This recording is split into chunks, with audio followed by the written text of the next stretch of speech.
Солож юм байна. За ингээд шинэ бичлэгээрээ та нартайгаа уулзж байгаадаа маш их баяртай байна. За өнөөдөр ямар бичлэг вэ гэхлээр хэд хоногийн өмнө би Instagram дээрээ та нараас асуулт асуусан байгаа. Instagram-ийнхаа сторид, Facebook-ийнхаа сторид оруулсан. Тэгээ Facebook дээр бас пост оруулсан.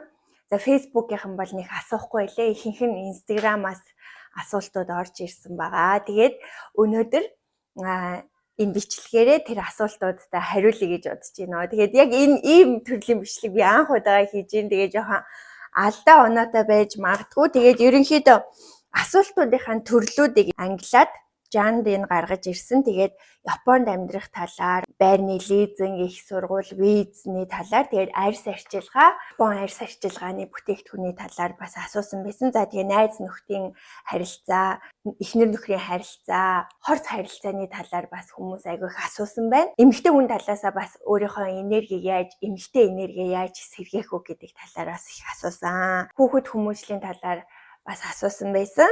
Түүнд бас хариулъя гэж бодож байна. Тэгээ нүүрний ягийн талаар мөн асуулт ирсэн. Муужгаа буюу эмэгтэйчүүд бидний хамгийн нандин эрхтэн болох бидний өтрээ умаан арчилгааны талаар бас маш их асуулт ирсэн байлээ. Тэгээ энийг би муужгааны арчилгаа гэж хэлчихье. За асуултууд маш их ирсэн. Тэгээд нөгөө мис аслын үр дүнгийн талаар бас их айгүй асуусан байлээ. Тэгээд тэр талаараа бас хуваалцъя. Миний сексийн амьдралын талаар бас их асуусан байлээ. За тэрэнд ч гэсэн нөгөө бичлэгийнхаа хамгийн төгсгөлд хариулъя. Тэгээ хүмүүсийн одоо секс тийм ээ, нэг хүмүүс ингээд олон нийтэд яриад идэггүй асуудал хамгийн дуртай байдаг болохоор та нарыг бичлэгээ дуустал нь үзүүлэхийн тулд энэний талаар хамгийн сүүлд ярих гэж бодлоо. Зөвхөн ингээд нэг секс мексийн талаар тиймэрхүү юмны талаар яриад дуусахгүй надаас бас амьдралын том зорилгын маань асуусан байлээ. Тэгээд тэр талаараа бас хариулъя. За тэгээд надаа монголоор асуултууд ирсэн, англиар асуултууд ирсэн, японоор асуултууд ирсэн. За тэгээд яг монголоор ирсэн асуултанд нь монголоор нь хариулъя, англиар ирсэн асуултанд нь англиар нь, японоор ирсэн асуултанд нь японоор нь хариулъя гэж бодож байна. Тэгээд бүгдээрээ бичлэг рүүгээ орцгоё. За тэгэхээр хамгийн ихний асуулт маань Японд амьдрах талаар асуултууд цөөнгөө ирсэн байгаа. Тэгээд тэрийг нэгтгэхэд хариулъя гэж бодож байна. Японд гэр бүлээрээ ажиллаж амьдрах хэрвээ 2 жоохон хүүхэд дасах гэж хэцүү байх болов 2 нас 4 настай гэсэн ийм асуулт ирсэн байна. За Японд сүүлийн үед Монгол залуу гэр бүлүүд бөөндөө маш их ирж байгаа. Учир нь Японд бол үнэхээр гэр бүлээрээ амьдрахад таатай байдаг. Тэгээд гэр бүлийн нэг хүн нь яг эндээ Японд аль бие усаар ажиллаж амьдрах, сурах визтэй авах юм бол гэр бүлийнх нь хүмүүсийг Монголоос авчирхад харьцангуй амар байдаг. Тэгээд сүүлийн үед одоо сурж байгаа, ажиллаж байгаа залуу гэр бүлүүд маш их ирж байгаа хүүхдүүдтэйгээ.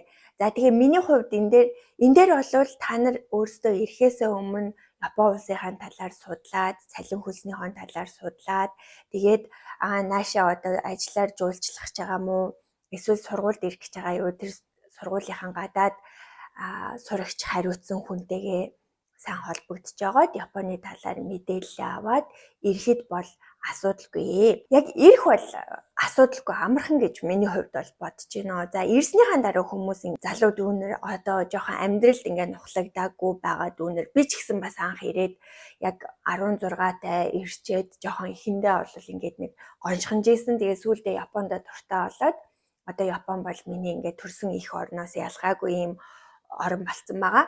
Тэгээд эхлээд бол мэдээж хэцүү хүний газарт за тэгэл ганцаараа бүх одоо тассан сурсан юмнасаа шал өөр газарт ирнэ гэсэн үг байхгүй юу? Тэгэхээр мэдээж эхлээд хэцүү байна.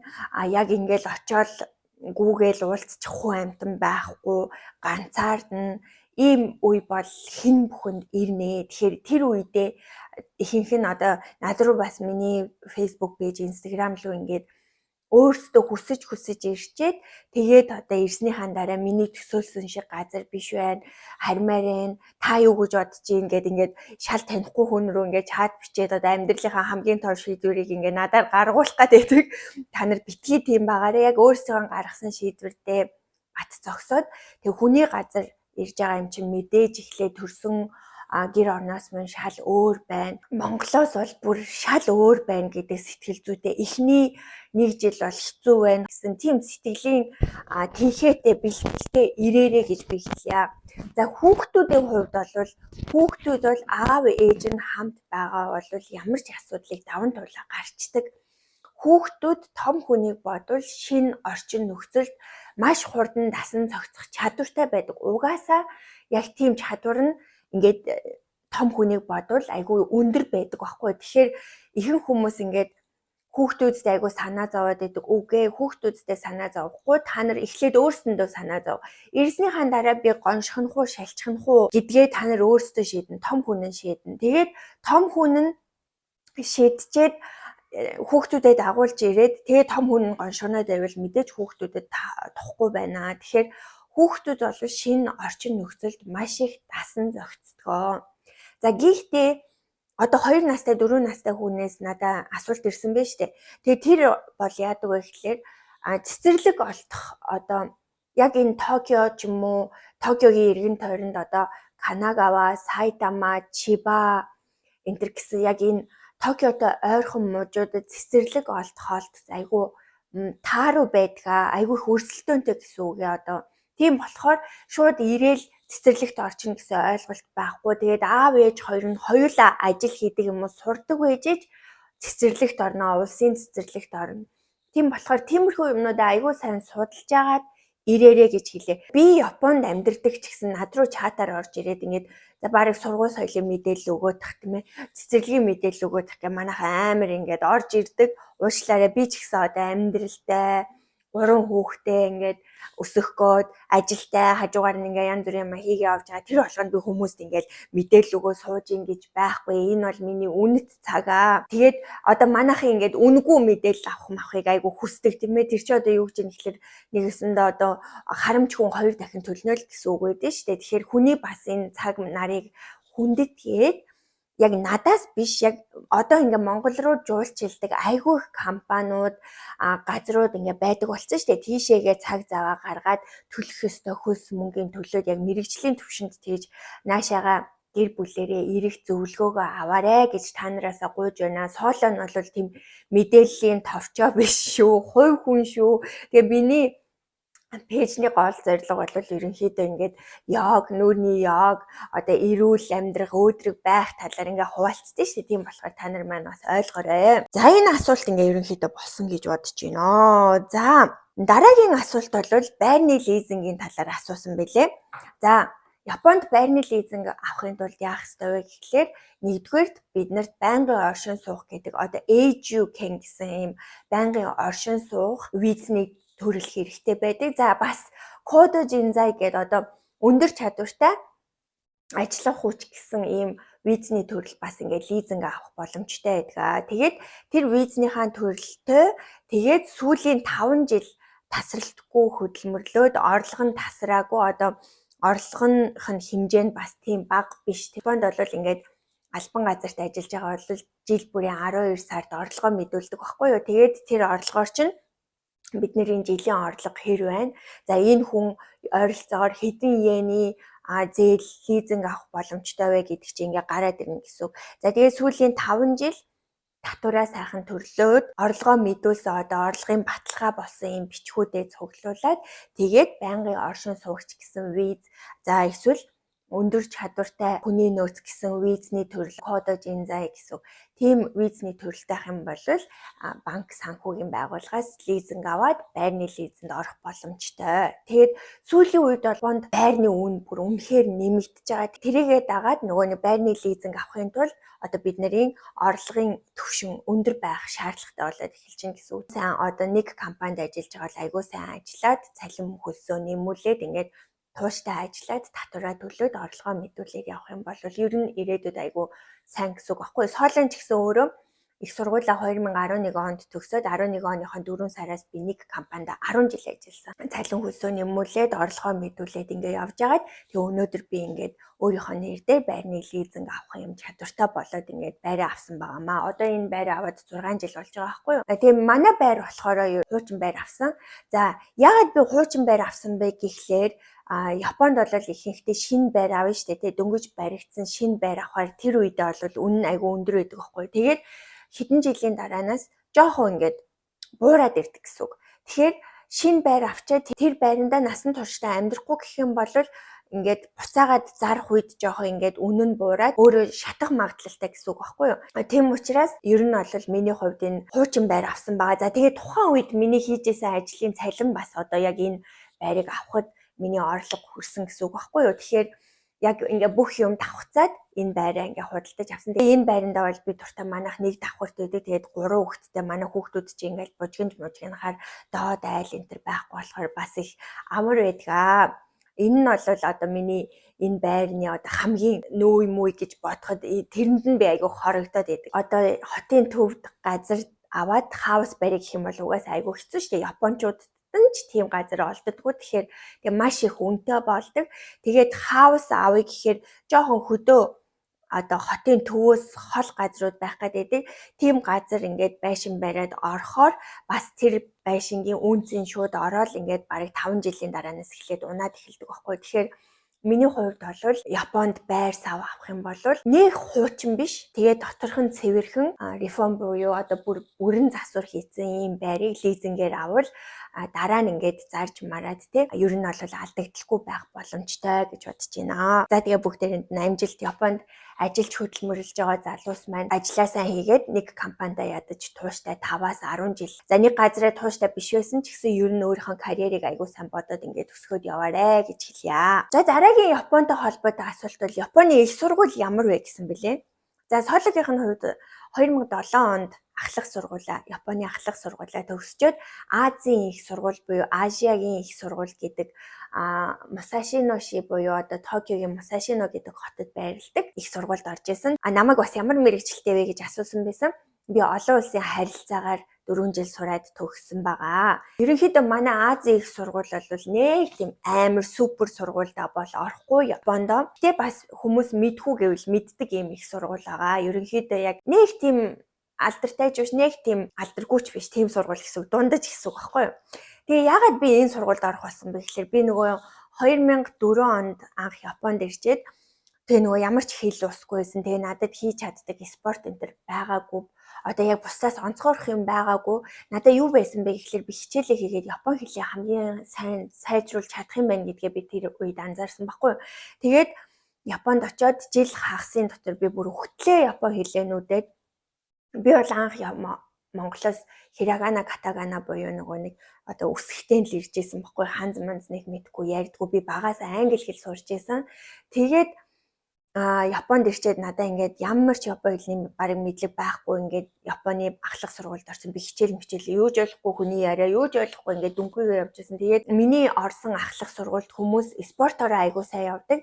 Тэгээд надад ийм спортоор ингээд онцгойрох юм бол байгаагүй. Яг жүжиглдэг одоо тайзны урлагийн англи хэл дээр жүжиг тавьдаг клубд орсон. Тэгээд тэнд болохоор ингээд би бүр амар хүмүүсийг одоо тий нөгөө найруулагч тэгэл тэр клубынхаа багш нарыг ингээд алмааруулаад ингээд тайз мэзэн дээр бол гарч исэн. Гэхдээ тэргээр бол би угаасаа ирээдүйд ингээд их сургуулийн төрт орно гэсэн бодол байгаагүй учраас надад хийж чадах юм юу байсан бэ гэхээр Япон хэлээ маш сайн сурах байсан. Тэгээд ямар ч Япон хэлний мэдлэггүй ирээд жил хагасын дараа за бараг 2 жилийн дараа би Япон хэлний төвшин тогтоох бүр нөгөө нэг энэ албан ёсны шалгалт гэдэг JPLT лөө Japanese Language Test гэдэг.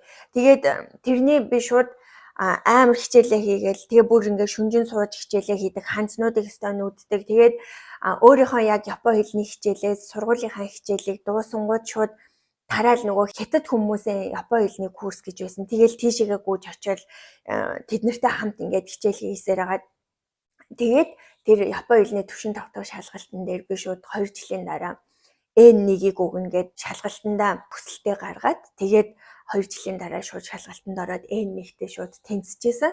Тэгээд ерөнхийдөө хичээлдээ айгуу сайн. Бүр тийм тоо физик мэзэгт бол нэг сайн биш. Гэтэ ер нь хичээлдээ амар сайн байсан. Би ч нөгөө хамгийн бид нарыг Япон хэл муу болохоор яг бид нартай одоо Сенегал, Монгол, Бразил энтэр гээд янз бүрийн юм хүүхдүүдийг нэг жижигхэн өрөөнд цуглуулангуудаа нэг 5 хүүхд байсан юм. Тэгээд бид нарыг Япон хэл зааж өгөнгүүтээ анги нь болохоор ингээд толгой мотой хүүхдүүдийн ангид оруулсан заяа бид нарыг.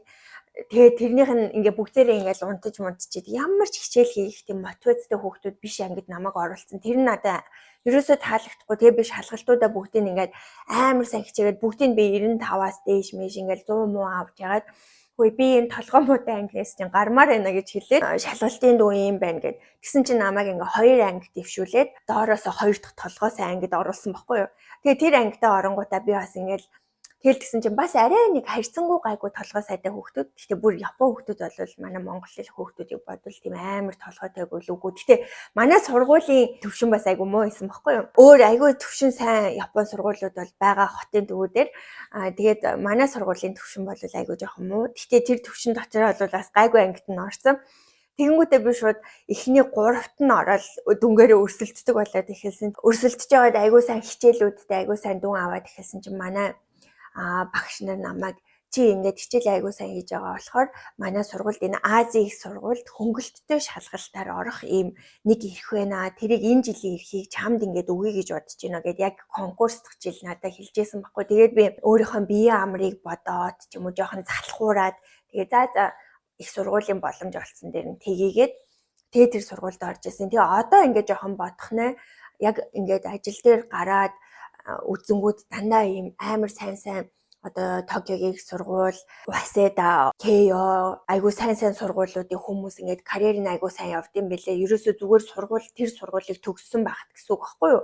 Тэгэхээр миний хувьд бол жоохон одоо тэгтээ харамсаад бол оройтсон л доо. Тэгээд яалтчгүй жоохон бис өөрөө би 17, 8-тай 19-тэй тэгээ Япон хэлний тийм мэдлэг байхгүй. Японы соёлыг бас сайн мэдхгүй. Цаашаага Японд би карьерээ хөөнч гэж бодоагүйсэн болохоор ингээл тэгээ боломж алдсан дээр энэ сургууль руу чи орчие гэд ингээд орсон. Жохон ингээд мэдлэгтэй туслах хүн байсан болвол илүү сайн сургуульд конкурст хуйчтэй гэж би жоохон өөрийгөө хардаг байхгүй. Тэгсэн ч гэсэн би сайн бэлдээд ингээд конкурссан болвол тэр сайн сургуульдаас орох шанс надад байсан бахаа гэж боддог. Гэхдээ одоо ингээд болох хэвээр юм болоод явж байгаа. Эндээ бол би нэг харамсахгүй байна уу. За Японд амьдрах талаар нэг иймэрхүү юм хуваалцлаа. Тэгээд бусад зүйлүүдийг та нар маань ерөнхийдөө манай бичлэгээс харцдаг байхаа гэж бодож байна. За дараагийн сэдв бүгдээрээ арьс арчилгааны сэдв рүү оръё. За намайг Newskin-ээ ягаа ярихаа үлдсэн бэ л гэж байна. За Япон арьс арчилгааны талаар яриач гэж байна. За Newskin-ийг бол би одоо сүүлийн 2 жил өөртөө 2 жил хагас болсон юм шүү дээ, амар хурдан. Өөртөө хэрэглээ явж байгаа Newskin-ийн бүтээгдэхүүнүүд бол ингээд хими орцгүй маш арьсанд илдэг зөөлөн гэх юм уу? Илдэг янзын илүү дутуу орцгүй болохоор надад маш их таалагддаг. Би бол ерөнхийдөө одоо Newskin-ийг хэрэглээ явж байгаа.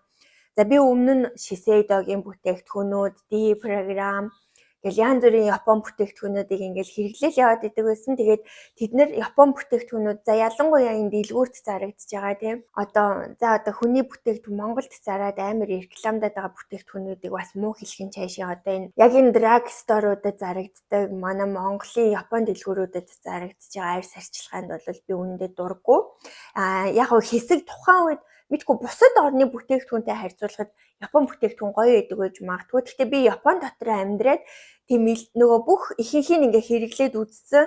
Тэгээд одоо ингээд өөр Newskin-ийн бүтээгдэхүүнийг олоод ингээ хэрэглэж байгаа болохоор надад Newskin хан бүтээгдэхүүн нь хайгүй илүү байдаг байхгүй. Тэгээ Япон бүтээгдэхүүн болохоор жоохон хэрэглэж ягаад арьсанд тасал болоод нэг гоё үйлчилгээ ингээ байхгүй болчдөг байхгүй юу.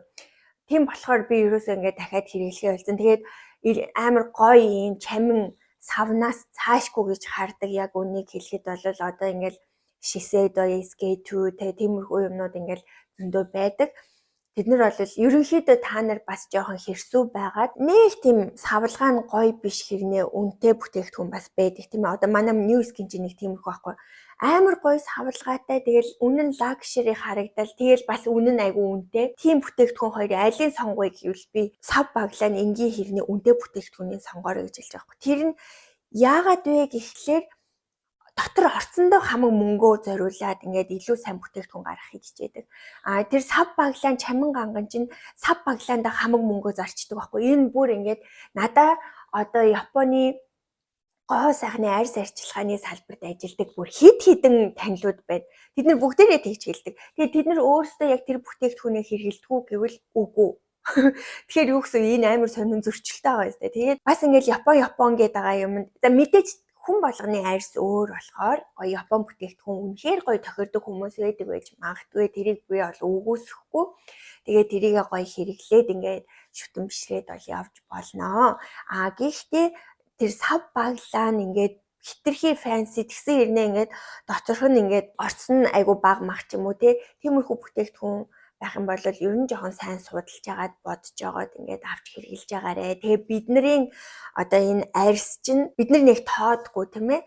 Тэгээд энэ арьс чинь ингээд бидний эдэлж хэрэгжилж байгаа юмыг дотгошин шимэгдүүлээд энэ цус руу чинь тэр одоо арьсан дээр түрхсэн юм чинь ингээд шимэгдэж орж идэм шүү. Тэгэхээр бидээ им хорт нөлөөдөө одоо ирээдүйд энэ хорт хавдар мавдар болох тийм орцтой хямдхан бүтээгдэхүүнийг аль болох ингээд битгий хэрэглээрэ гэж би охид бүсгүүчүүдтэй бас хэлье.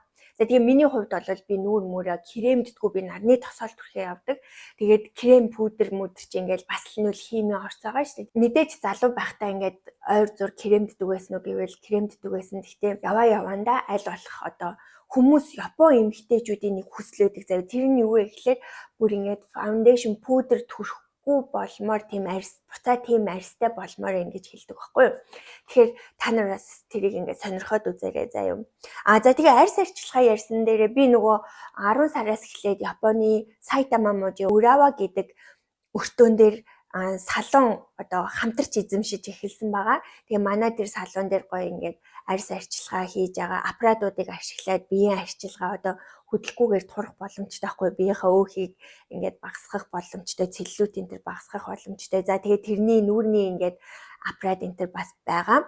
Тэгээд хамгийн том юм нь болохоор green pill хийдэг. Яг green pill-ийн нөгөө Германы Schwarz ямар юм гэсэн тийм газрын одоо яг green pill хийх албан ёсны эрхтэй зөвшөөрөлтөй тэдний бүтээгдэхүүнийг ингээд албан ёсоор борлуулах эрхтэй юм салон гэсэн үг байхгүй. Тэгээд манай гоо сайхан 13 жилийн туршлагатай. Тэгээд Японд энэ бичлэгийг үзэж байгаа Японд амьдардаг арьсны асуудалтай хүүхдүүд эмэгтэйчүүд залуучууд байх юм бол green pill-д заавал орж үзээрэй. За green pill гэж юу вэ гэхээр зөвхөн ургамлаар арьсыг гуйжуулаад бүтсэн байгаа арьснуудыг гуйжуулаад цаанаас нь шинэ арьсыг ингээд төлжүүлдэг. Ямар ч хими орцгүй гуйжуулах юм арга байгаа байхгүй. Гэхдээ жоохон үнэтэй. Гэхдээ манай Япон үйлчлүүлэгч нар ингээд хид ороод ингээд нэг ордог хүн нэг сайныг мэдчих юм бол угаасаа ингээд байнга орд юм билээ. Тэгэхээр манай монголчууд болохоор айгу хурдан ганц орол гоё болчин гэж бодоод байдаг. Үгүй тэрийгээ ингээд яг арьс арчилгааныхаа нэг химнэлд оруулаад эхлээд нэг орлоо. Тэгээд хэсэг явж агаад 3 сарын дараа эсвэл хагас жилийн дараа энэ ингээд автомжтой оруулах зүгээр байдгаа. Энэ green pill-ийг бол би бүр маш их санал болгоно гэж бодож байгаа. За ийм байна арьс арчилгааны талаар. За арьс арчилгааныхаа талаар ярьсан дээрээ одоо эмэгтэй хүний гоё арчилгаагаа яаж хийж гинэ гэсэн надаа бас асуулт ирсэн. Биеийн арчилгаа. За би биеийнхээ арчилгааг бол одоо зөвхөн ингээл тос мос төрхөх тийм ээ гоо сайханд явах биш. Биеийн арчилгаа та нар мэдж байгаа. Би энийг бүр өлег болтол хэлж байгаа. Дасгал хөдөлгөөн хийх. Ерөөсөө хүнийг эрүүл чирэг үзэсгэлэнтэй байлгах хамгийн гол юм бол хөдөлгөөн, дасгал хөдөлгөөн. Тэгжиж бид нар дотроосоо эд эсээсээ эрүүлжиж гоё болно. За тэгэнгүүтээ яг энэ үндсэн одоо дасгал хөдөлгөөнөө өөрийнхөө болгочоор одоо миний яг ингээд хамгийн сайн анхаарал хандуулж байгаа юм бол би илүүдл үсэндээ маш их анхаарж байгаа. Биеийн илүүдл ус. Одоо миний сууг бол лазерт орсоор байгаа. Цугны ус бол ерөнхийдөө урахаа болсон байгаа. Тэгээд одоо би муужгааныхаа үсийг муужгаа чи ингээд цавны нөгөө үсийг чи буй гэж хэлдэг шүү дээ тий буй. Тэгээд I гэдэг нь болохоор яг энэ хязан хэсэг тэгээд бүхсний нүхийг тойрсон O гэд энэ хэсгийнхаа үсүүдийг ер нь одоо айгуу сайн одоо би жирэмсэн биш хөхүүл биш байгаа дээрээ айгуу сайн лазертаа ороод ингээд бүр байхгүй болгочихъя гэж бодож байгаа. Тэгээд бас энэ хөл гарынхаа үсийг ингээд шингэлье гэж бодож байгаа. Тэгээд нүүрнийхаа үс нь илүүдл үсний лазерт бас ингээд орж байгаа.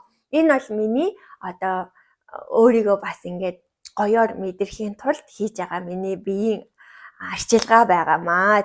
Ялангуяа энэ одоо бидний доод эргэтний бидний хөөрхөн мууж байгаа нэг хэсэг бол ингээд та нар бол мэдж байгаа тий жоохон ингээл халахаар ингээл үстэй байх юм бол хөлрөөл тэгэл үнэр мүнэр ингээд ороод онцгүй байгаад идэг. Тэгээд тийм болохоор тэр хэсгийнхаа үсийг ер нь одоо ингээд урахгүй болтон лазерт орё гэж бодож байгаа. Манай салуун дээр бас нэрээ илүүдэл үсний лазер хийж байгаа шүү. Сонирхож байгаа хүмүүс комментоор үлдээгээрэй. Суулаа яг гээд Instagram, Facebook пэйж рүү холбогдоод цаг авах боломжтой шүү. Одоо нэрээ өвлийн цаг болж байгаа болохоор дараа 100 яг ингээд гоё илүүдэл үсээ шингэрүүлсэн ч юм уу те илүүдэл үснээсээ салахыг хүсвэл одоо яг 11 сараас ер нь эхлээд ингээд ороод явхад эх жилийн 100 мөн гэхэд бол нэлээд үс шингэрсэн байх болоо гэж бодож байгаа шүү. За энэ бол миний биедээ хийж байгаа одоо арчилгаа байна. За одоо жоохон өөр ярианы сэдвлөө хэдүүлээ орж эхлэх чинь. Надаас найзын талаар асуусан байлээ. Яг одоо ингээд шууд уцтаад сэтгэлгээ онгойлгох найз хідэн найзтай бай гинэ. Яг ингээд уцтаад сэтгэлээ онгойлгоод яри гэсэн найзууд бол надад зөндөө найзууд бол байгаа. Залуу байхад найз амар чухал байсан. Хүний зөвлөгөө хэрэгтэй те. Тэр үед бол залуу байсан. Яг өөрөө өөртөө ингээд ганцаараа бодоод ингээд шийдвэр гаргах ер нь чадвар хайрцангуй залуу үед бол баг байгаа штэ. Тэгээ одоо бол бүр үнэхээр 37 хүрж ийн. Тэгээд дээр нь сэтгэл зүйтэйгээ бас нэлээд ажилласан. Надад найз хэрэггүй бол биш. Гэхдээ ингээд хүнтэй яриад, найзтайгаа яриад шийдэх хэмжээний асуудал биш юм байна гэдгийг ерөнхийдөө ойлгоцсон байхгүй. Тэгээд тэр хүмүүст ч гэсэн бас амьдрал байгаа. Тэр хүмүүст би ингээл бас өөрийнхөө асуудлыг яриад ингээл нэлзаагаал ингээл бас тэгээ цаг алтан цагийг аваадах бол шаардлагагүй юм байна. Энэ бол одоо том хүний хувьд нас бид хүрсэн хүний хувьд би өөрөө ингээд шийдэх ёстой асуудал юм байна. Гэт ерөнхийдөө бол нэг тиймэрхүү болсон байлээ. Тэгтээ яг бас ингээд яриад хөөе инглээ тэглэр гэд дуржигнуулах найзууд бол надад бол байгаа. За тэгтээ яг тийм найз бол гарын 5% дотор бол байгаа. Тийм олон бол биш угаасаа. Найзын талаар бол ийм байна. Тэгээд мэдээж надад сайн найзууд байгаа юугүй л байгаа. Яг ингээл хүй хай гэл ингээл тэ намайг хэцүү үед ингээд яаж ийж ингээл ингээд ороод ирдэг зөндөө бол найзууд байгаа. Гэхдээ бас хитрхи найзуудтай ингэж ач холбогдол өгөөл тэ над руу нэг бүр дээр нэг хүн биччихсэн. Тэгснээ манай найз надад хэлэхгүй амралтанд явцсан байна. Хүмүүн явчлаа гэлтэй. Найз чинь гоё хэрвээ чи тэр найзыгаа бүр ингээд амар сайн найз бүр үнэхээр л хайртай юм бол тэрийгээ ингэж эзэмших биш. Тэр найз чинь чамаас ямар ч хамааралгүйгээр ингээд өөрийнхөө амьдралыг enjoy хийх хэрэгтэй байхгүй юу? Тэрийг чи хараад бас баярлж яадаг. Тэгээд тэр найз чинь тийм гоё найз чинь яг хэцүү юм болохоор чам руу гэд ярьдаг бол бас гоё штэ. Тэр чинь тэгэл нэг заавал найз гэхээр бүх юмд ингээл хамт байх гэж баг хүнтэй зэрэг унтий зэрэг хөөгдтэй олё гэж хэлэхгүй үстэй. Хүмүүст ер нь орон зайг ингээд өгч сурах хэрэгтэй. Бид нар ер нь энэ хорвоо ертөнцид ганцаараа л төрсөн, ганцаараа л үхэн штэ. Тэгээд тэр хүн ч гэсэн ганцаараа ирсэн ганцаараа л үхэн. Одоо яг энэ амьдралын энэ мөчөд та хоёр гоё найз гэдэг юм гоё нандин холбоогоор холбогдоод бинийгээ жаргалтай, зовлонтой үед нь ингээд хамт түшээд баярлаад жаргал зовлонгоо хуваалцаад тухайн үедээ гоё сэтгэлж хөнгөрөөд эсвэл гоё ингээд мэдрэмжийг ингээд хамтдаа хуваалцаад авч явах ийм гоё агшинд төрсөн байгаа ч гэсэн бүх юмн дээр хүнийг ингэж эзэмшгээд авах бол амар утгагүй байхгүй. Тэгэхээр бас хитрхи найз гिचээд амар юм ач холбогдол өгөх хэрэггүй. Хүнийг бас гоё өөрөөр нь байлгах л та. Найз бол амьдрал байх ёстой юу гэвэл байх ёстой. Гэхдээ эрүүлэр байх ёстой байхгүй. Эрүүл харилцаан дотор найзууд ч гэсэн гоё ингээд харилцаатай байх ёстой гэж би хувьдаа боддог. Тэгээд миний бичлэгийг үздэг, миний хайртай найзуудтай хайртай шүү. Нэг байнга яриад идэггүй ч гэсэн ингээл миний бүх мэдээллийг авцсан зав. Тэгэл тэр бичлэгийг чи үзэж байгаа шүү найз нь байсан. Энэ ч л найзууд ахгүй болоо. Эннээс илүү би юмыг хүсэхгүй.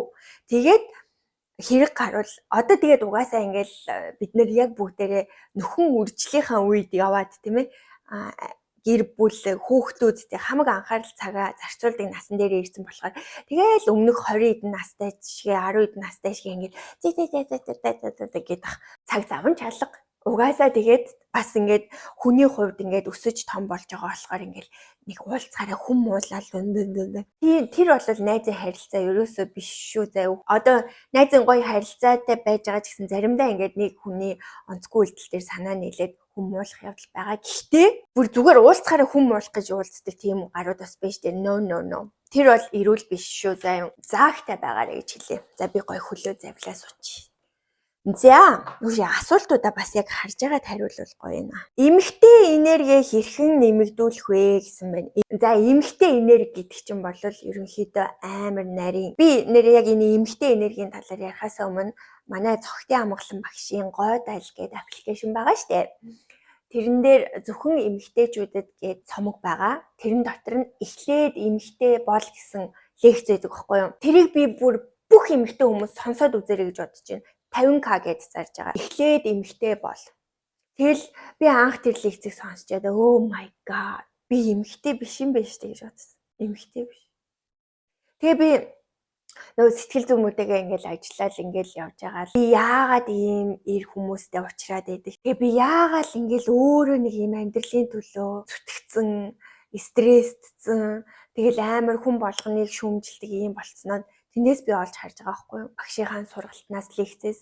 Тэгээ би тэрнээс эхлээд ингээд өөрийгөө засаж эхэлсэн. Ийм гоё эмэгтэй оршихунд төрчөөд яг эмэгтэй энергиээр амьдрахгүй байна гэхээр бүр ингээд надад амар харамсмаар санагдсан байхгүй юу? Тэгээд би ер нь би бүр ийм гоё эмэгтэй оршихуд төрсэн ийм эмэгтэй бие махбодод төрсэн. Тэгээл надад чинь бас ингээд ээж өвөө эмээнээс маань ийм гоё бие бэлтрийг өгсөн. Хүүхэд төрүүлэг багт амар том хүүхэдтэйсэн баггүй. Тэгээ миний хөхний чинь хэмжээ нөгөө age cup гэж явдаг заяа.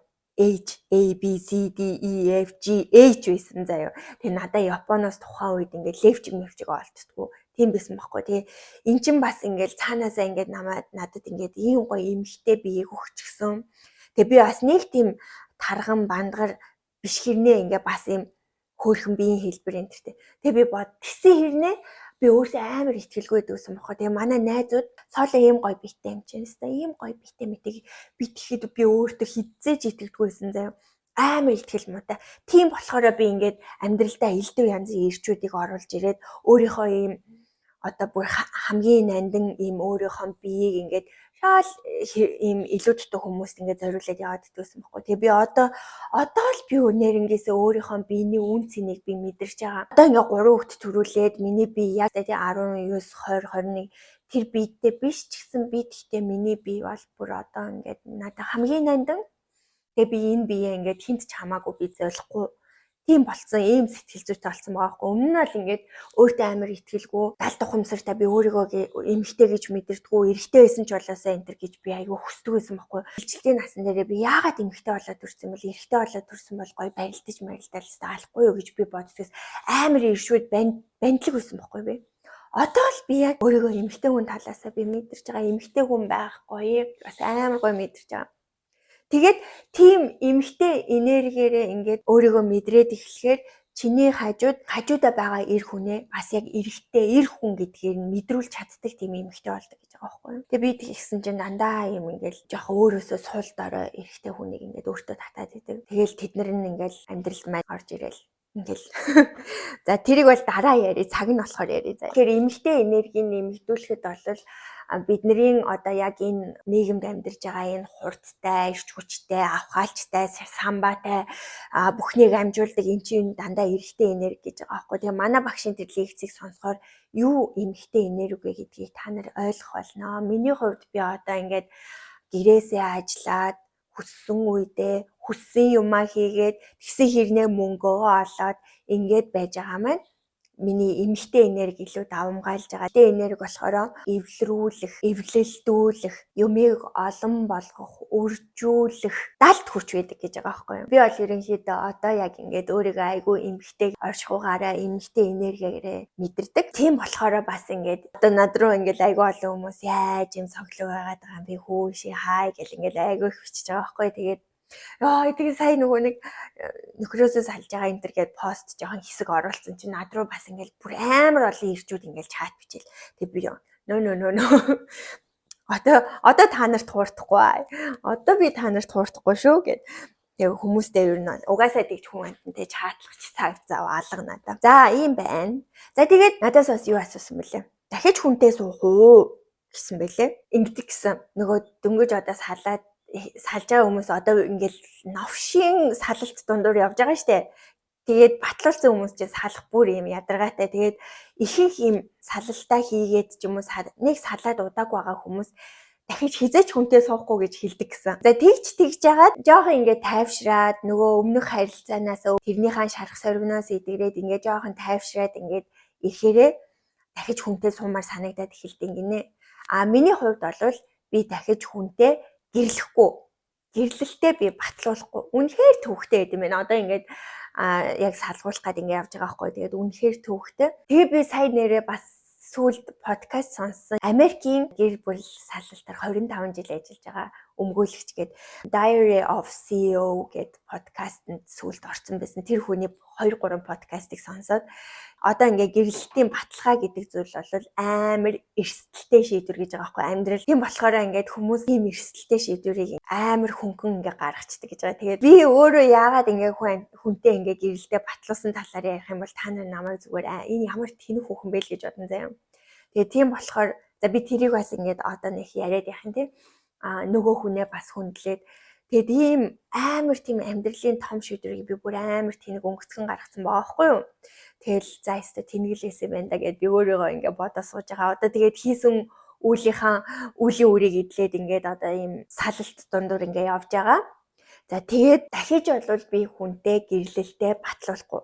Гэхдээ хэрвээ бүр үнэхээр сайн хүн гарч ирээд одоо бол шууд би дахиж харилцаанд бол би угаасаа орохгүй гэж бодож байгаа. Тэгээд нэг харилцаанаас хүн одоо сэтгэл зүйн хувьд ингээд идэхэд бол ингээд дор хаяж 5-6 жил хэрэг болдог гэж байгаа байхгүй. Тэгэхээр би жоохон бас өөрийгөө хайрламаар байна. Эргэж би өөрийгөө олмоор байна. Тэхийн тулд би тэгэл дахиад нэг хүнтэй харилцаанд ороод тэр хүндээ ингээд бас тэр чинь харилцаанд орж байгаа юм чинь мэдээж тэр хүндээ би бас өөрийнхөө цаг зав сэтгэл санаа анхаарлаа хандуулахгүй болохгүй. Гэхдээ би тэгмээргүй нь би өөрийгөө 100% одоо анхаарлаа бүрэн хандуулмаар байгаа байхгүй. Тэгээд тийм болохоор хэсэг ерөн завсарлага авч яагаад өөрөө ч гэсэн эмэгтэй хүний хувьд гоё болоод тэр үед ч гэсэн манай хүүхдүүд ингээд ерөнхийдөө бас хөөрхөн болоод бидэхэд ингээд уучраа болоод байж байгаа. Тэгээд тайвшраад ингээ харахад хэрвээ сайн хүн гарч ирэх юм бол харилцаанд орно гэж бодож байгаа. Тэгтээ үерхэн гэсэн үг тийм ээ.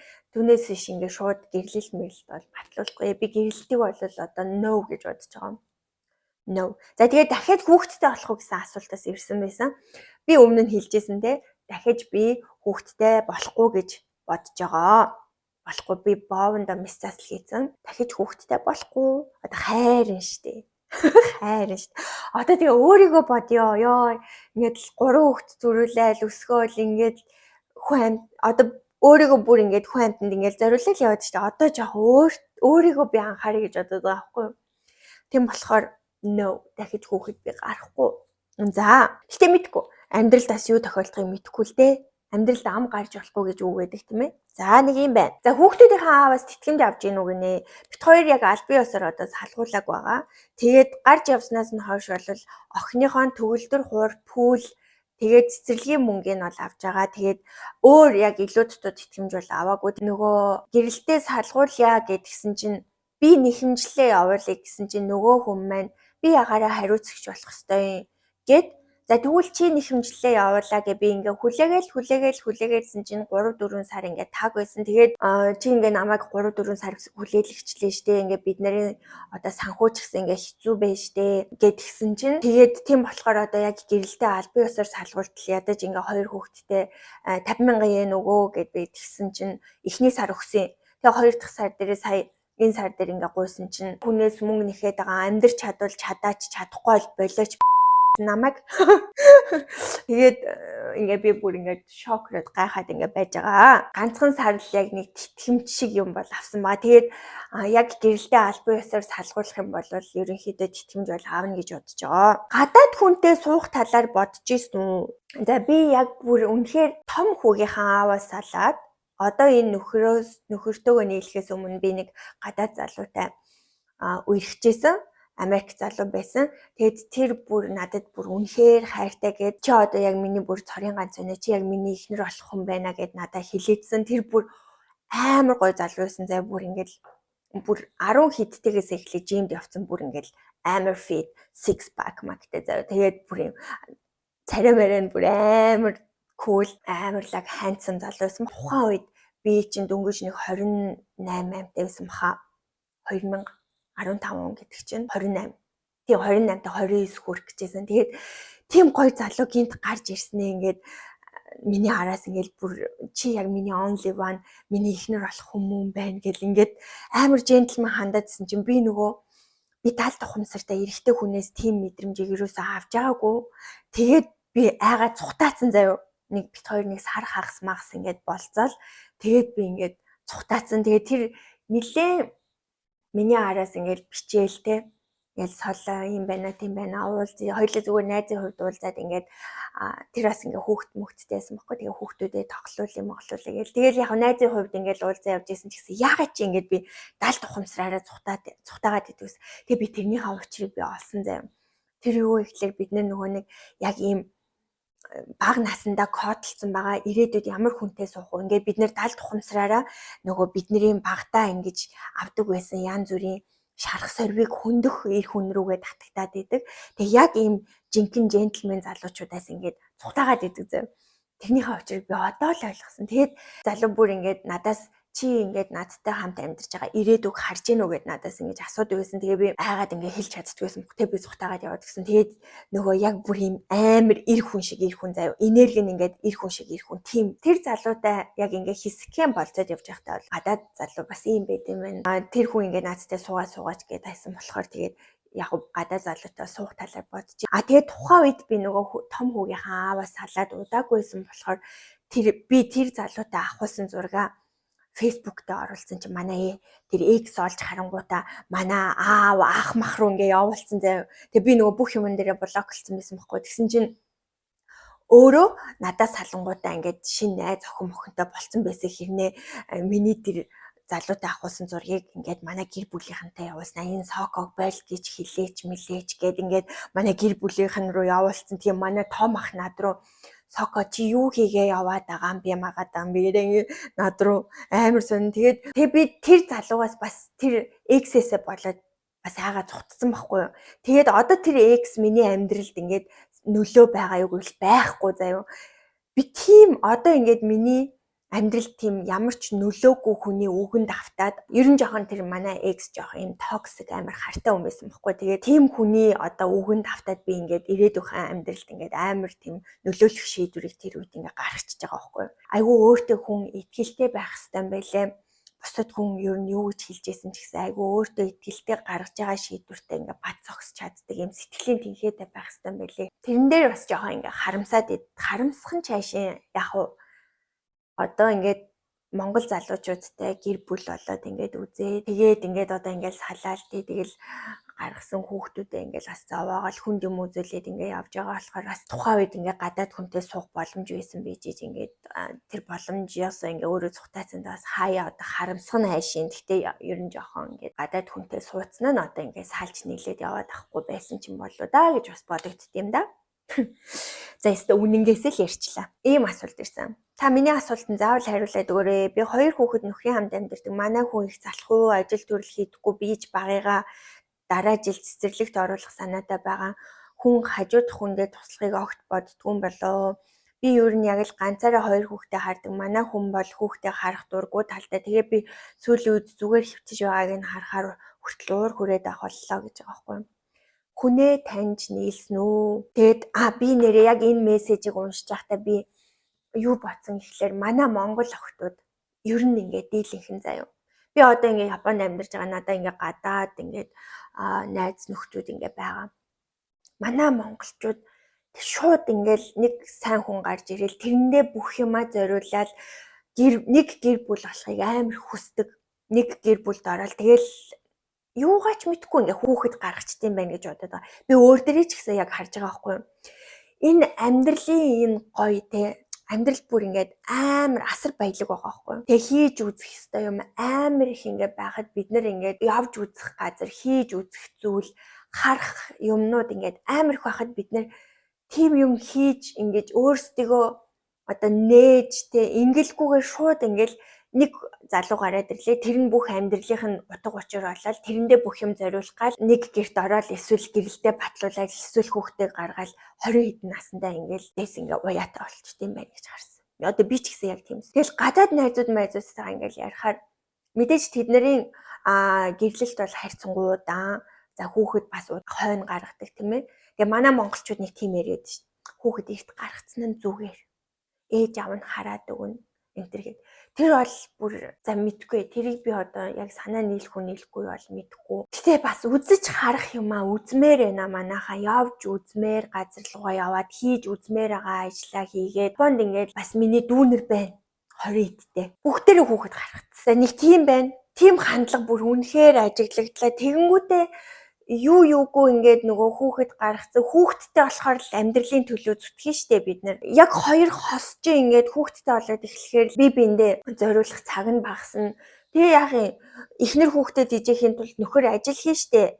Ажил хийн, мөнгө олно, стресстэн. Тэгэл ингээд амьдрал буцалчдаг байхгүй. Тэгэхээр энэ бичлэгийг үзэж байгаа залуу дүүнер одоо хүүхэд гаргаж амжаагүй. Гэхдээ найз залуутай байхыг бол өгөөсөхгүй. Хүүхэд гаргаж амжаагүй байгаа охтууд маань битгий хүүхэд гарах гэж яараа л гэж би бүр үнэхээр хэлмээр байна. Яа, 3 хүүхэд гаргасан ихчээс нь хэлж байгаа шүү заа юм. Тэгээд найз залуугаа сайн тань, нөхрөө сайн тань. Яа тийм хүүхэдгүй гэрэлтэй батлуулж болно. Гэрэлтэй батлуулж болно. Хүүхэд гарах гэж битгий яараа.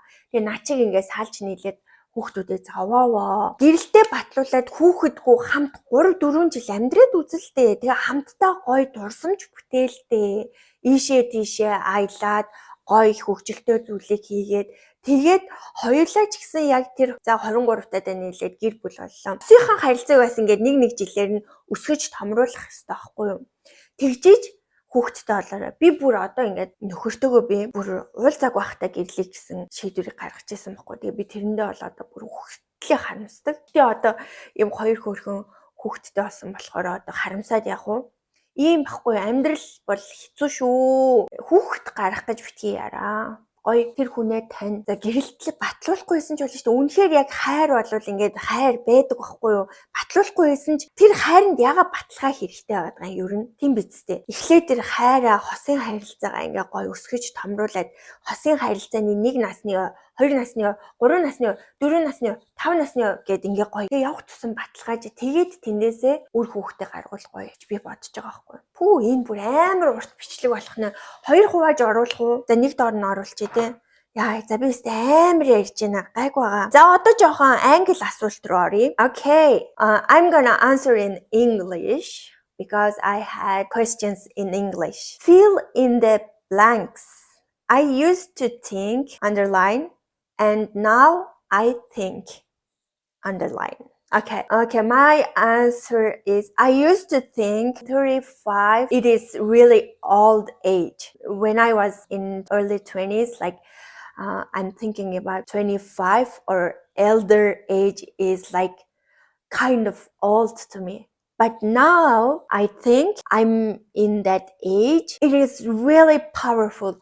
Like I feel now it's like time for me. I feel really energetic, really motivated. I am really confident right now. So it's not old age. Like I feel like I can do anything I want in this age. So my body is healthy, my looks is good, not that age, but yeah, a little bit wrinkles over my face, but it's okay. Yeah, so my answer is about age. Like I used to think 35 is old, and now I think 35 is new teenage. Ooh. Next, in English, what's the craziest thing you did on date?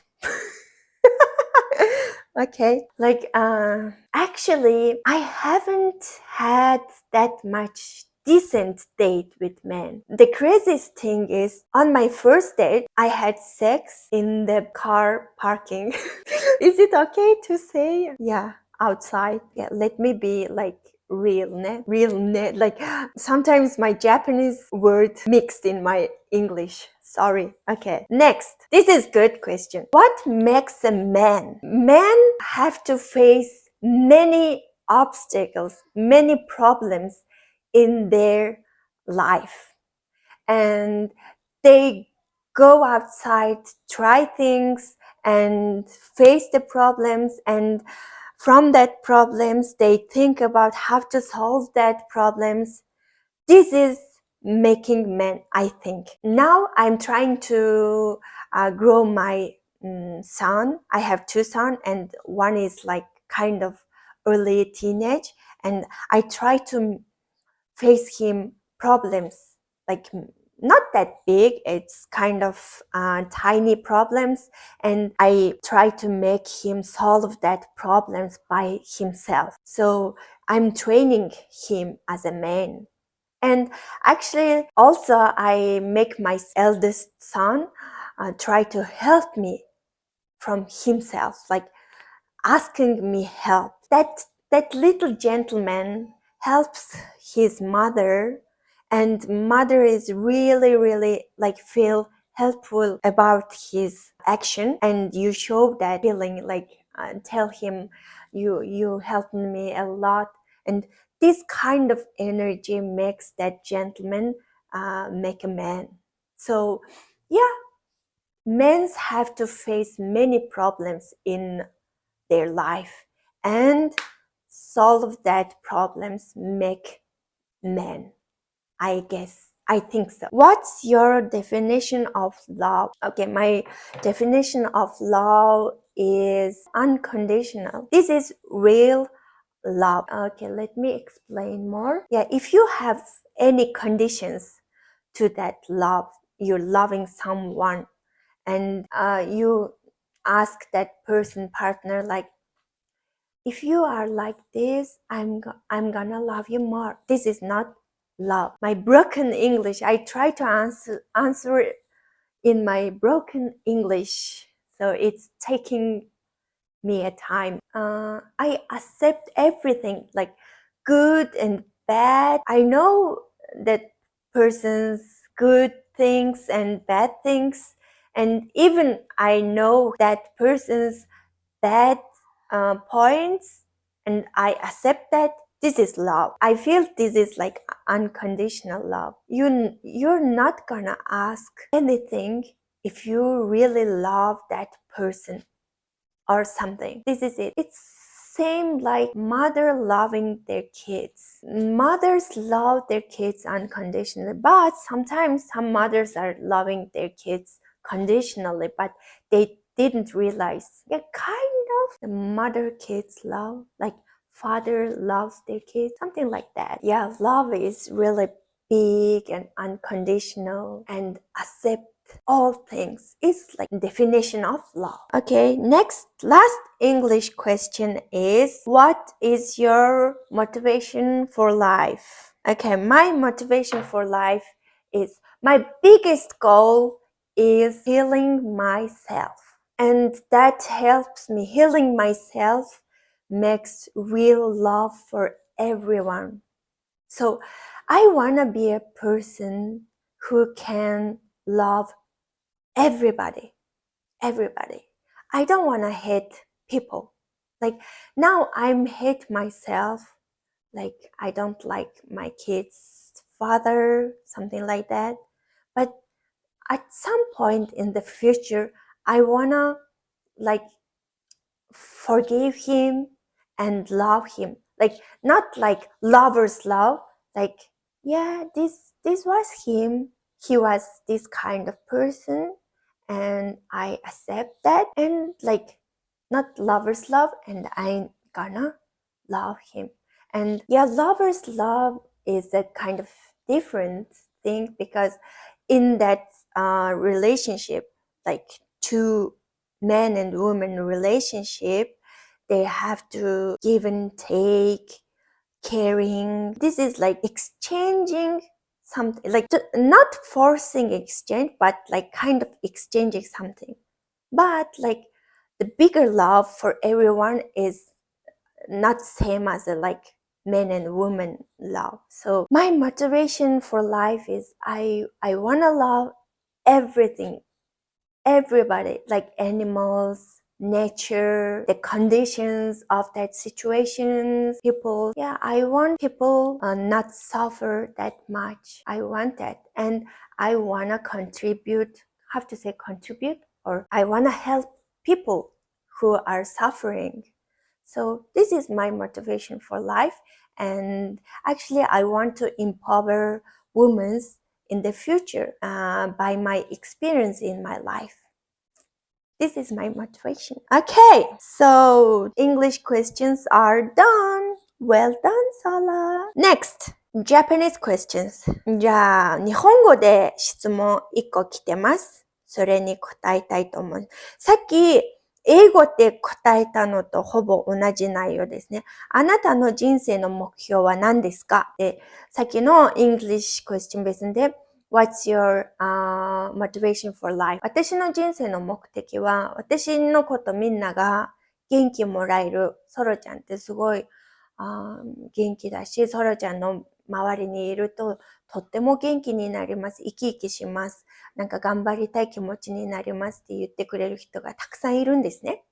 だから、その力と私の人生で経験してきてることの知恵とか経験を全部混ざって、もう人生の目的は人々を苦しみから、抜けるように手伝いしてあげたいことが私の人生の目的です。目標です。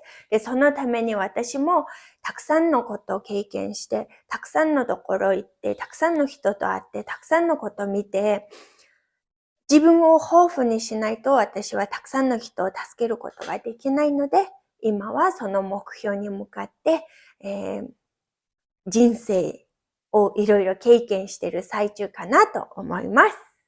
だから私は将来的にたくさんの人が助けられる女性になりたい。そして女性を力づけられるような立派な女性に、女の人になりたいです。はい。日本語の質問以上です。За, Япон англиар ирсэн асуултад хариулчлаа. Хүүхэд хүмүүжлийн талаар над руу ирсэн байсан. За, хүүхдийн гэрийн даалгаврыг яаж хийлэгдэг вэ? Хүүгийнхээ даалгаврыг хийлэг хичээлийнх нь ард гарах гэж амар ядарч байна. Яаж сайн бие даалгах талаар зөвлөгөө өгөөч гинэ. Японы баг сургууль бол ер нь хүүхдийг тэгж амар шахаад идэггүй. Гэрийн даалгавар бол өгдөг. Манай хүү одоо давталхандаа бас явж байгаа. Тэгээ давталх нь болохоор гэрийн даалгавар маш их өгдөг байхгүй юу? Тэгээ би хүүхдээ бол за яг хийх ёстой юмаа хийчээд тэгээд нөгөө илүү дутуу уцаа үзэх тоглоомоо тоглохоо хийшүү. Тэгэхгүй бол яг хийх ёстой юмаа хийгээгүй ээжиж ингээд тоглоом утас бол илүү л шүү гэж хэлдэг байхгүй. Тэгэхээр манай хүү ер нь айгүй хариуцлагатай, хичээл айгүй сайн хийдэг. Мэдээж заримдаа бол ингээд хичээл даалгавраа хийгээгүй сургууль соёл руугаа явсан, давтлага руугаа явсан үед гарна тэнгууд шууд утас ирж байгаа юм чинь танаа хүүхд чинь гэрийн даалгаврыг хийгээгүй байна. Тэгэл би нөгөө окей, энэ бол чиний хариуцлага байсан. Тэгээд чи гэрийн даалгаврыг хийгээг бол одоо уцаа тоглоом энэ надаа өг. Одоо хариуцлага хүлээ. Тэгээд даалгавраа нөхөж хий гэд ингээд ерөнхийдөө тиймэрхүү харилцан яриа байдлаар ингэж хийдэг. Тэгээд хүүгээсээ асуудаг байхгүй юу?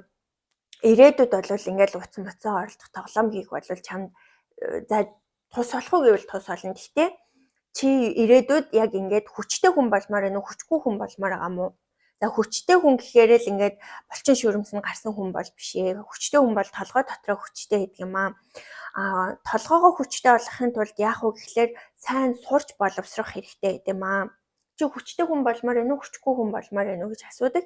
Тэгээд тэрнийх нь хувьд манай хүүхэд бол хүчтэй хүн болмоор байна. За тэгвэл хүчтэй хүн болохын тулд чи юу хийх ёстой вэ гэхлээр хийх ёстой юмаа цагт нь хийж гинэ гэд. Түүнээс би ингээл хажууд нь суугаад энийгээ яг ингэж бич, тэрийгээ яг тэгж бич энэ төр гэж би бол бүр махчилж гэрийн даалгаврыг хийлгүүлдэг. Тэр бол амар утгагүй асуудал гэж боддог. Тэгээд гэрийн даалгавраа хийгээгүй бол хариуцлага чи өөрөө багштай одоо загнуулт гэсэн үү, сануулга авдаг гэсэн үү. Тэр бол чиний хийх ёстой юмыг чи өөрөө хийгээгүй болохоор тэгж байгаа одоо тийм сануулга авах нь аргагүй гэд ингээд орхидог байхгүй.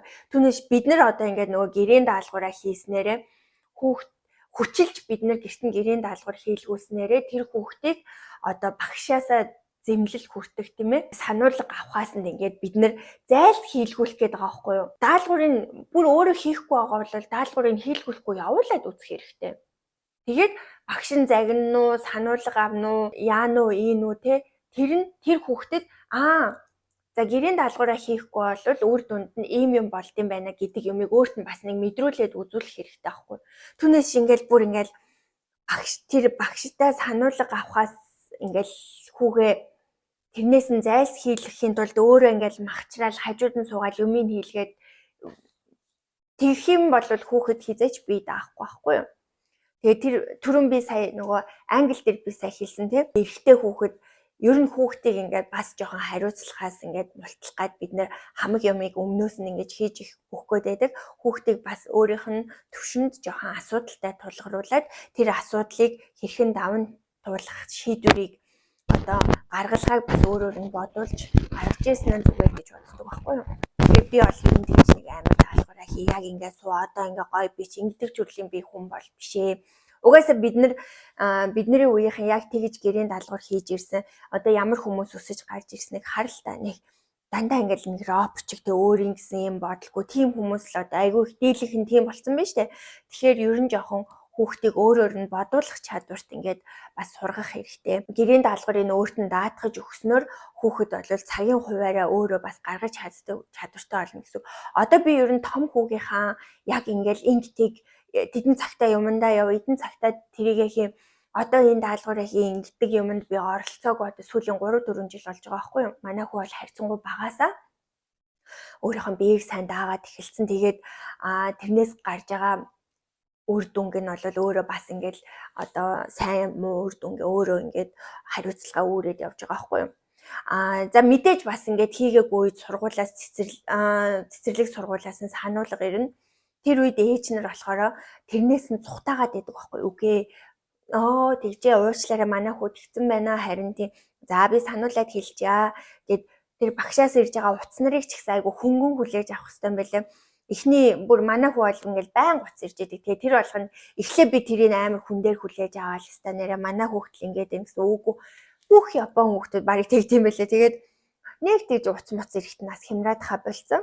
Тэгээд бид нэр хүүхдийн тулд ер нь жоохон зогсож бас сурах хэрэгтэй болохоор тэгж утас моц эрэхтэн за тэгээ за хэлчээ за уучлаарай за гэл ингээ ер нь жоохон хөнгөн бас өнгөрөөгөө сурцсан байгаа шүү. Тийм болохоор та нараас хэрэгжүүлээд үзээрэй заа. За тэгээд бас хүүхдтэй яаж монгол хэлийг ийм сайн зааж өгсөн бэ гэж асууж илээ. Ерөнхийдөө манай би том хүүгээ бол монгол руу жоохон бахт нь айгуу сайн авч явдаг байсан. Тэгээ сар мар үлдээчдэг. Тэгээд манай ихчийн хүмүүстээ айгуу дотн тэгэл тоглож монгосоор монгол хэл нь ер нь хайрцангуй бага наснаасаа гайгүй монголоор айгуу сайн ярьдаг байсан. Тэгээ би ч гэсэн бас Япон монгол хэлээ сайн хойлоод ингээ ярихаар манай хүү бас тэрэнд дасаад монгол хэлээ бол айгуу сайн ойлгодог байсан. За тэгээд 22 оны 100 очихдоо хүүгээ 7 сар үлдээгээд монгол сургуульд нэг 7 сарын хугацаанд явуулаад тэгээд эргэж иржсэн. Тэгээд тэр үедээ бас монгол бичгээ монгол хэлээрээ бас бичиж уншиж чаддаг болоод хүрээд ирсэн. Тэгээд тэрнээс хойш бол одоо айгуу сайн монголоор яриад тэгээ манай хүүгийн монгол хэл нь хайрцангуй гайг болж эхэлж байгаа. Одоо манай хоёр баг бол монгол хэл тийм сайн биш. Гэхдээ намайг юм хэлэхээр айгуу сайн ойлгоно.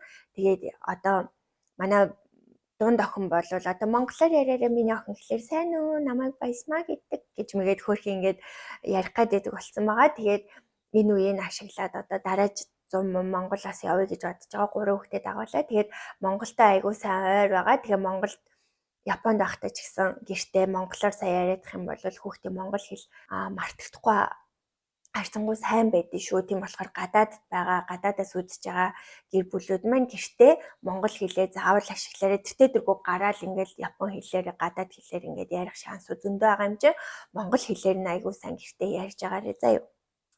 Тэгээ бид нэр одоо ингээд монгол гэдэг энэ үндэстэн монгол гэдэг хэл соёлыг бол монголчууд бид нар ингээд авч цаашаа явах учраас чадах чинээгээр гадаадд амьдарч байгаа ч гэсэн энэ монгол гэсэн хэл соёлоо бас хүүхдүүдтэй өвлүүлж үлдээх нь тэр хүний одоо монгол гэсэн айдентитийг бас айгүй өндрөөр авч үлдэхэд нь туслах байхгүй юу. Тэгэхээр бид нар чадах зүйлээ бас хийх хэрэгтэй гэж бодож байна. За нүүрний йогийн талаар асуусан байлээ. Нүүрний йогыг угаасаа юм том хацар нүүртэй хүн хийгээд нүүр жижигэрхүү гэд асууж байсан. Би бол өөрөө яг 20-д настай амар булцгар бумгар царайтай байсан. Тэгээ нүүрний йог хийснээс хойш миний энэ нүүрний хаван энэ төр буугаад энэ V line энэ төр гоё тодроод би жирэмсэн болсон үед таргалсан үед ч гэсэн миний V line ерөнхийдөө харьцангуй бас гоё тод байдаг байхгүй. Тэгэхээр ер нь нэг хийгээд үзээрэй. Тэгээд нөгөө жоохон ингээд арга ясаа тий нүүрнийхаа ясыг бас ингэж хөдөлгөж хийдэг болохоор нүүр бас ингэж баг зэрэг зөв одоо төрхөндөө бас ордын шүү.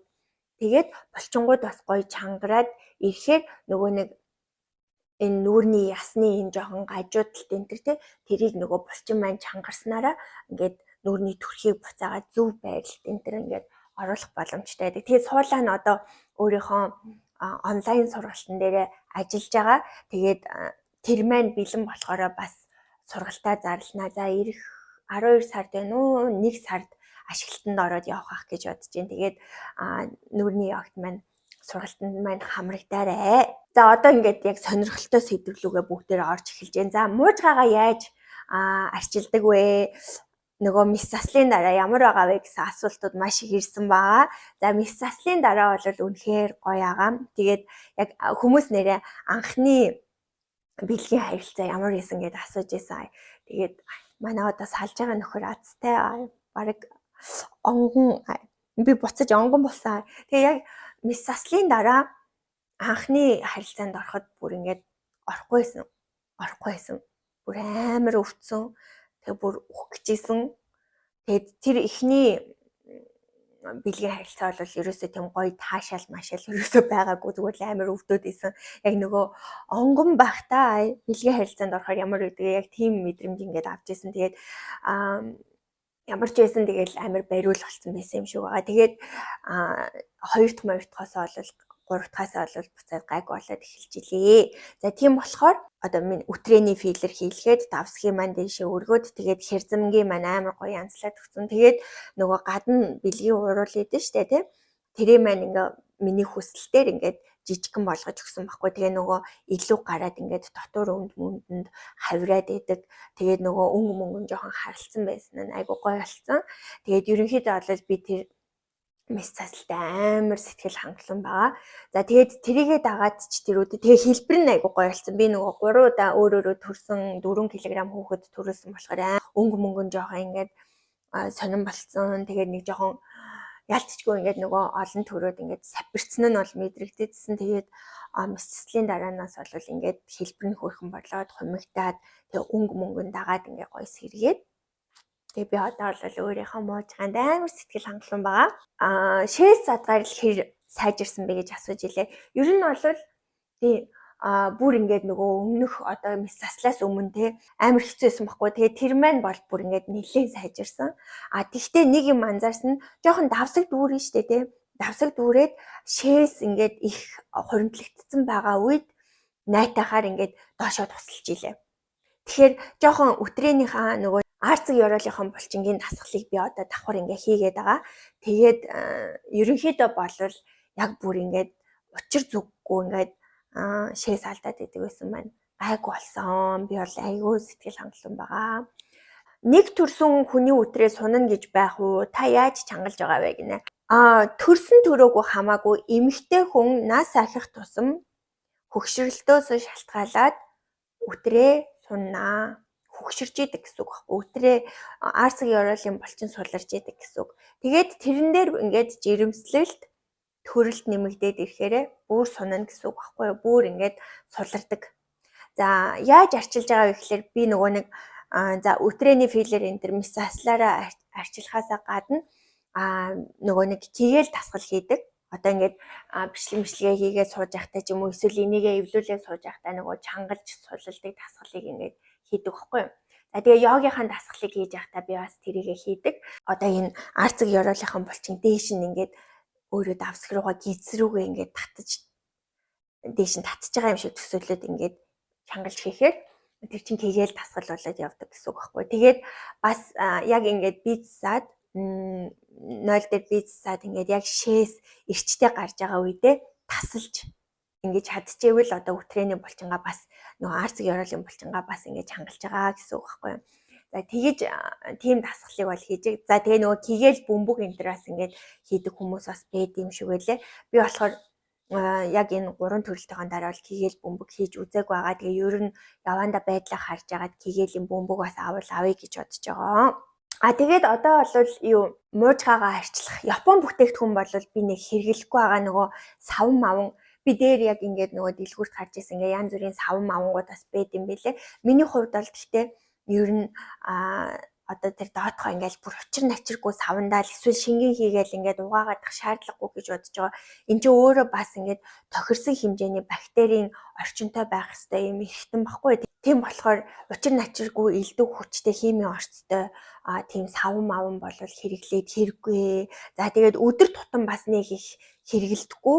Өдөр тутам хэрэглэхээр тэр чинь өдөр тутам дотор чинь нөгөө нефтийн орц ингээд бас явж идэг байхгүй. Гэтэ одоо сүүлийн үед болохоор цэвэр хөвөнгийн орцтой энэ гэдэг бас байдаг болсон байлээ. Тэгэхээр аль болох ингээд байгалийн орцтой тийм хүчтэй орцгүй юмыг ингээд нөгөө өдөр тутамдаа хэрэглээрэй гэж охтуудтай бас зөвлөе. Илүү дутуу юм өнөр танар дарах химийн орцтой юм бол бас битгий хэрэглээрэй гэж зөвлөж байна. Тэгээд мэдээж заримдаа би юу яасан нөгөө нэг саслын дараа гэж ирсэн чинь юу ягаадсан баггүй нэг тийм өглөө босохоор нэг шингийн юм ингээл гараал тэр нь жоох юм хурц үнэртэй байгаа гэсэн. Тэгээд гайхал за энэ нөгөө нэг өтрээний филер нь гараад байгаа юм болов энэ төр гэж би бодоод нөгөө эмнэлгээс асуусан чи үгүй өтрээний филер тэгж шингийн юм ингэж гарах ёсгүй гэдгийгсэн. Тэгэнгүүт нь би нөгөө өөрийнхөө үзүүлдэг эмэгтэйчүүдийнхаа эмчтэр очиод үзүүлсэн чи зүгээрээ наадах чи ингээд нэг баг зэргийн янз бүрийн нөгөө бактери орсон байж магадгүй. Мис заслаас болоод орно гэж байгаа хөөхлөр яг магадлал бол байгаа. Гэтэ яг мис засал гэж бол хэлэхгүй. Эсвэл одоо нөгөө бид нэр өгцгөө арчихтай тий нөгөө хүндэрснийхаа дараа бүхсөө арчихтай ингээд урагшин чиглэлтэй орчгоор нөгөө бүхсний бактериуд маань ингээд өтрээлүү заримдаа орохоор одоо өтрээнд тэр бактери нь ингээд гараад юм жоохон нөгөө нэг үнэртэй юм цагаан юм энэ төр гаргаад идэг. Эмчээсээ ингээд байна гэд тэгээд им аваад хийсэн чинь зүгээр алцсан. Бүр үнэхээр шаардлагатай бол эмэгтэйчүүдийн эмчтэр очиод гоё зөвлөгөө аваад юу гэдэг тэр үнэр мүнэр гараад байгаа бол тэрнийхээ эмчилгээг гоё хийлгээд яваарэ гэж бодож байгаа байхгүй. Тэгээд хамгийн гоё одоо муужгааны те бидний хайртай муужгааны хамгийн гоё арчилгаа бол миний хувьд элдв янзын хүмүүстэй бэлгийн харилцаанд орохгүй байх гэж боддог. Одоо энийг бол би бүр үнэхээр охтуудтай хэлье. Нөгөө манай цогтой амгалан багшийн нөгөө нэг эмэгтэй ариун сав гэдэг лекцсэн баггүй. Тэгээ тэрэн дээр ингээд яаж яхад бид нар одоо энэ сэтгэл зүйн ингээд хөнгөн байх тийм ээ. Энэ сэтгэл зүйн асуудал байхын тулд өнгөрсөн хугацаанд ингээд бие болон сэтгэлийн харилцаанд орсон ирчүүдээ ингэж чагсааж бичээгээд одоо бүр үнэн голоосоо талархаад салах ёс гүйцэтгэх нь сэтгэл дотроо тийм ээ. Тэгээд энэ захидал бичүүлэх зүгээр гэдэг юм байдаг. Тэгээд тэр би хэрэгжүүлжсэн байхгүй. Тэгээ ингээл бодоол ясан чи нөгөө би бичлэгийнхаа ихэнд хэлсэн шүү дээ. Би өөртөө амар хайргүй, өөртөө итгэлгүй ингээд байсан болохоор ямар ч хамаагүй их хүнтэй ингээд харилцаанд орчдөг байсан байхгүй юу. Одоо энийг бол би одоо энэ бичлэгийг үзэж байгаа залуу гоё охтуудаа битгий амьдралдаа алдаа сайн, ачиг алдаа битгий хийгээсэй гэж байгаа үүднээсээ би та нарт хэлж байгаа. Тэгэхээр зүгээр ойлгоорой. Тэгээ бүх хүмүүст л одоо ийм секси амьдралын түүхүүд бас байгаа шүү дээ. Тэгээд тийм болохоор ингээд би бүх харилцаанд орж исэн ингээд залуучуудаа бичээд харж байхад бол ингээд ихэнх нь тийм амар хүсэжсэн бэлгийн харилцаа байсан уу гэхээр үгүй аахгүй. Тэгээд тэд нартай би ингээд бэлгийн харилцаанд ороход үнэхээр гоё тэ таашаалыг авч ирсэн үү гэхээр бас үгүй. Тэгэхээр ингээд амар хогийн ийм харилцаанд бэлгийн харилцаанд би өөрийнхөө ийм гоё нандин эрхтнийг би ингээд зориулсан байгаа байхгүй. Энэ бол жоохон ингээд нөгөө сэтгэл зүйн тренингээ хийж яхад надад амар харамсмаар мэдрэмж төрж исэн. Гэхдээ одоо харамссан ч гэсэн одоо харамсаад одоо юу ч өөрчилж чадахгүй. Гэхдээ би юу өөрчилж чадах вэ гэвэл би тэр хүмүүсийг сэтгэл дотроо захиа бичээд ингээд өөрөөсөө явуулаад уучлаад тий амьдралын сайн сайхныг өрөөж чадах юм байна. Тэр нь эргээд надад ингээд миний биед одоо сэтгэл зүйд сайн үр дүн өгч эхэлсэн баггүй юу. Тийм болохоор одоо яг энэ бичлэгийг ингээд үзэж байгаа миний дүүнэр хамаагүй элдв янзын хүмүүстэй битгий бэлгийн харилцаанд ороорой. Өөрөө хүсэг бол бүр битгий ороорой. Бүр үнэхээр ингээд энэ залуутай ингээд бүр үнэхээр ормоор энэ. Гэтэ тэр үнэхээр ормоор энэ гэдэг чинь зөвхөн энэ гормонд одоо гормоноос болоод тийм шийдвэр гаргах биш шүү дээ. Бүр үнэхээр чин сэтгэлийн тийм ээ. Тийм гоё ийм мэдрэмжээр бас ийм бэлгийн харилцаанд орвол гоё ахах. Тэгээд элдв янзын ийм хүмүүс битгий энэ гоё нандин эрэхтнээ битгий зориулаарай. Энэ бол одоо өөртөө хийж байгаа хамгийн гоё арчилгаа аахгүй юу? Одоо элдв янзын хүнтэй бэлгийн харилцаанд орохгүй байх чинь бидний муучхаандаа хийж байгаа хамгийн том арчилгаа. Тэгээд энергиэр эрэгтэй эмэгтэй хүмүүс амар их мэдээлэл солилцож идэг байхгүй энергийн түвшин. Айгу бодолтойгаарай гэж хэлье. За токсик харилцааны талаар асуусан байсан. За токсик харилцаанд байх тусам тэр харилцаанд дасаад байна гэсэн баггүй юу? Окей. Тэр харилцаанд бид нар тэр токсик хүндээ дасаад байгаа юм бол ерөөсөө байхгүй. Бид нар юунд дасаад байгаа вэ гэхээр тэр хүнээс авдаг мэдрэмжэндээ тэр хүнээс авдаг мэдрэмж чинь бидний дотор нэг юм бас юм гормоныг үүсгээд байна шүү дээ, тий. Тэгээд тэрэндээ ерөнхийдөө дасал болсон байдаг гэсэн үг байхгүй. Тэгэхээр асуудал тэр хүнд биш биднэрт байна гэсэн үг. Тэр токсик хүнээсээ салж чадахгүй байгаа биднэрт байгаа гэсэн үг байхгүй. Токсик харилцаанаас гарч чадахгүй тэр хүнтэйгээ ингээд зууралдаад байна гэхлээр бид нар эрүүл биш байна л гэсэн үг. Бидний сэтгэл зүй эрүүл биш байна. Биднэрт асар их тусламж хэрэгтэй байна гэсэн үг. Тэгэхээр миний одоо ингээд яг энэ токсик харилцаанаас яаж гарах вэ? Нөгөө хүнээ ч гэсэн ингээд зовоосон, өөрийгөө зовоосон ийм харилцаанаас яаж гарахад надад юу тусалсан бэ гэхээр манай багшийн сэтгэл зүйн лекцүүд, тренингүүд тусалсан. Гэтэ энэ бол ганц сонсоод үр дүн гарах зүйл биш. Маш олон цагийн удаан хүч хөдөлмөр, шаргуу байдал, тууштай байдал биднэрт хэрэг болно. Тэгэхээр хамгийн эхлээ манай багшийн Godal гэдэг аппликейшнийг суулгаад лекцүүдийн нэг нэгээр нь аваад худалдаж аваад сонсоод үзээрэй. Тэгээд ингээд лекцүүд нь өөрөө нэртэй байгаа байхгүй юу? Тэгээд тийм болохоор тэр лекцүүдийг харж байгаад яг өөрт чинь тухайн хүн болгонд л ингээд асуудлууд өөр байгаа шүү дээ. Тэгээд тэр гарчигнаас нь харж байгаа надад энэ хэрэгтэй юм байна гэдгээ сонгоод лекцээ сонсоод үзээрэй. За тэгээ би нэг лекцийг сонсоод ингээл дахиад өөр лекцийг сонсмоор санагдаад эхэлсэн байхгүй. Тэгж явсаар гад би одоо ингээ 35 лекцийг бүгдийг бараг ингээд нэг лекцээ би бараг дор хаяж 5 сонсож байгаа. 5 сонссон зай бүтнээр нь. Тэгээд сэтгэл зүйн тренингийн ороод тэгээд одоо ч гэсэн би лекцийг сонсдог. Тэгэхээр ингээд ганц удаагийн юм ерөөсөө биш байгаа байхгүй. Тэгээд богино хугацааны юм ерөөсөө биш. Миний өнөөдөр ингээд суугаад арай нэг сэтгэл зүй эрүүл болоод тэнхээтэй болоод ийм болоод ирсэн маань миний 3-4 жилийн өмнөөс эхлүүлсэн сэтгэл зүйтэйгээ ажилласан энэ жижигхэн үйлдэлүүдээс эхэлж байгаа байхгүй юу. За ингээд хамгийн сүүлийн сэдв рүүгээ ирлээ. За хамгийн сүүлийн сэдв маань миний sex life-ийн талаар асуусан байлээ. Сексийн амьдралын талаар асуусан байлээ. За нэг ганц би ааваас ийм асуулт ирсэн. Нэг адилхан ганц би болохоор асуумаар ингээд сонирхоод асуусан юм шиг байлээ. Намайг одоо сексийнхаа ханамжийг одоо яаж авч байгаа вэ гэж асуусан байсан.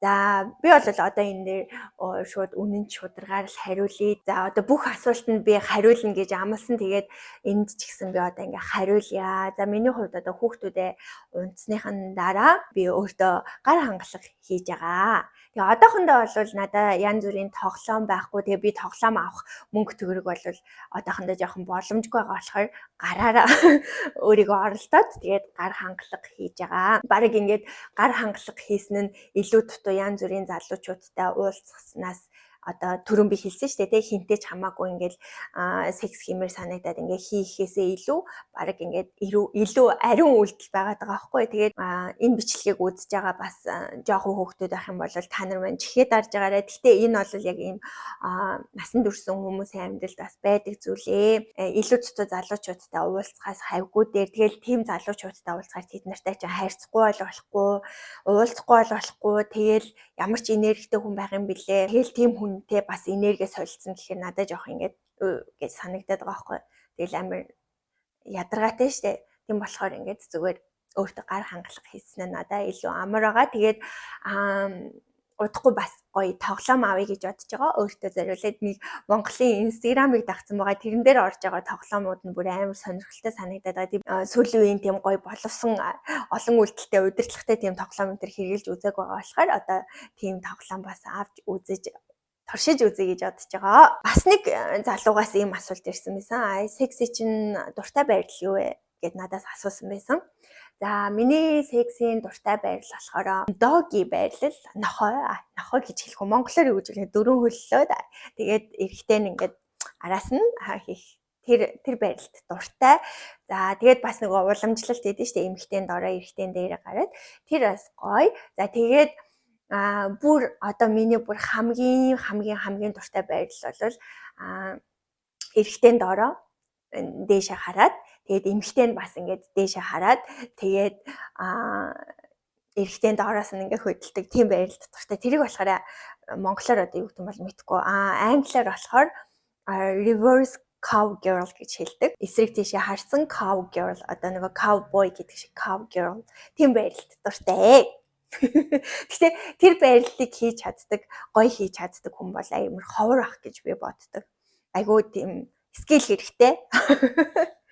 Миний хувьд бол яг ирсэн бүх асуултандаа яг нийтэд нь ингээд яг бүх асуултыг нэгэнгүй уншаагүй ч гэсэн нийтэд нь яг ирсэн асуултанд ерөнхийдөө хариулж чадсан баха гэж бодож байна. Тэгээ ингэж бичлэг хийх бас айгүй сонирхолтой байд юм байна. Дараа сууга 30 мянган дагагчтай болохоор ч юм уу тийм ээ. Одоо удахгүй 30 мянга боллоо. Тэгээ та нар маань энэ бичлэг таалагдвал гоё шеэрлээрээ, комментоо заавал үлдээгээрэй. Энэ сувагт subscribe дарж амжааг байгаа бол заавал subscribe дараарай. Тэгэх юм бол удахгүй бас 30 мянга, 50 мянга мөрөөдөд ахгүй 100 мянга энэ төр subscribe-тай болоо. Тэгээд илүү олон гоё сонирхолтой бичлэгүүдийг та нарт хүргэх боломжтой болно шүү. Тэгээд дэмждэгт маш их баярлалаа. Тэгээд асуултуудаа бүр ингээд үнэнгээсээ хариулчлаа. Илүү дутуу ярьсан болвол тэгээд уучлаарай. Мэдээж хүн болгоны үзэл бодол өөр. Тэгээд би бусдын бас үзэл бодлыг няцаагаагүй шиг та нар ч гэсэн миний үзэл бодлыг бас битгий няцаагаарай.